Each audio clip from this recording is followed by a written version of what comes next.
हिंद दोस्तों, मेरा नाम सौरभ कुमार गुप्ता है। आज मैं बात करूंगा बीपीएससी ट्रायल 3.0 री एग्जाम 2024 के बारे में। और आज मैं बात करने वाला हूँ बीपीएससी ट्रायल 3.0 के रिजल्ट के बारे में, जिसमें पेपर में निकला है कि इसी माह के अंत में, यानी इसी माह के में निकलेगा ट्रायल 3 का रिजल्ट।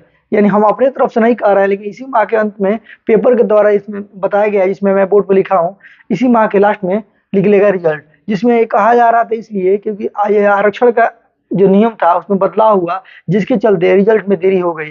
क्योंकि भी नियमावली है तो उसमें सप्ताह भर 10 महीना 10 दिन समय लगता है, इसी के चलते रिजल्ट में देरी हो गया। अभी तक आंसर की नहीं आया, ओएमआर सीट नहीं आया, तो सारी चीजें स्टेप बाय स्टेप आएगा। अगले सप्ताह के अंत तक आएगी आंसर की, यानी जो आंसर की है अगले सप्ताह के अंत तक, यानी 10 से 12 तारीख के बीच में आंसर की आने की पूरी पूरी संभावना है। सबसे पहले आंसर की आएगी, फिर ओएमआर सीट आएगा, धीरे धीरे सब कुछ आएगा।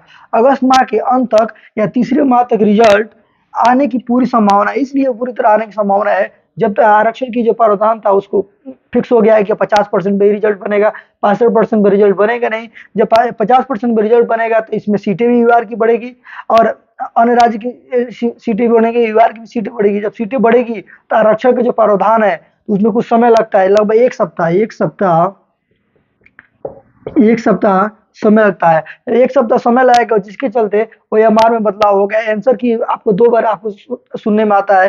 पहला एक होता है नॉर्मल, एक होता है फाइनल आंसर की। दो बार आंसर किया आएगा, उनके विशेषज्ञों के द्वारा आंसर की पर निरीक्षण किया जाएगा क्या सही है कि नहीं। आंसर हर विषय का अलग अलग होता है, इसीलिए थोड़ा बहुत इसमें समय लगता है। और बीपीएससी है तो समय लेकर और साथ सटीक जवाब के साथ आता है, क्योंकि इसमें धांधली की कोई चांस नहीं होता है।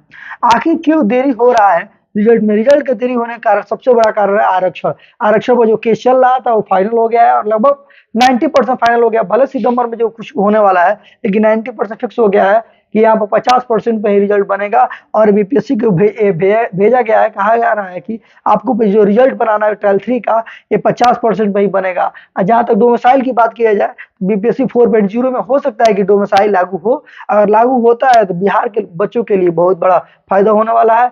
लेकिन जिस तरह उम्मीद चल रहा है कि जैसे आरक्षण रद्द हुआ है तो डोमिसाइल लागू भी नहीं होगा मेरे हिसाब से। आरक्षण में तो बदलाव की चांस नहीं है कोई। क्या आरक्षण रद्द हो जाने के कारण कटअप में बदलाव होगा? क्या आरक्षण जब रद्द होगा तो 100% है कि कटअप में बदलाव होना ही होना है। और इसमें जब कटअप में बदलाव, मतलब क्या होगा, किसी में मैक्सिमम जाएगा, किसी में मैक्सिमम जाएगा, किसी में मिनिमम जाएगा। मिनिमम भी इसलिए जा सकता है कम, थोड़ा सा 2 या 4 नंबर। उसका कारण ये है, जब सीटें बढ़ेंगी तो बच्चे तो सीमित ही रहेंगे। यह स्टेट 11, 12 और 9, 10 में सबसे ज्यादा फायदा इसमें हो सकता है, और 6 से 8 वाला भी हो सकता है जो सीटें जो पास होंगे। क्योंकि यह स्टेट में नए अभ्यर्थी तो आए नहीं है, तो जो पुराने हैं और सीटें बढ़ेंगी तो इसमें फायदा तो होना है। क्या बीपीएससी ट्रायल 4.0 सितंबर माह में होने की पूरी उम्मीद है? बीपीएससी 4.0 सितंबर माह में 100% बिल्कुल नहीं होगा, क्योंकि आपको पता है कि जब इसी का रिजल्ट अगस्त में आएगा तो नियुक्ति देते देते हमको लग रहा है सितंबर हो जाएगा। जब नियुक्ति देगा उसके बाद नोटिफिकेशन निकलेगा, उसके बाद में कुछ होगा, तो हमको लगता है दिसंबर तक खींच खाच के ले जाएंगे लोग। हो सकता है कि चुनाव के टाइम भी हो जाए। ऐसे ही टीचर संबंधित वीडियो देखने के लिए हमारे चैनल को लाइक करिए, सब्सक्राइब करिए। जय हिंद।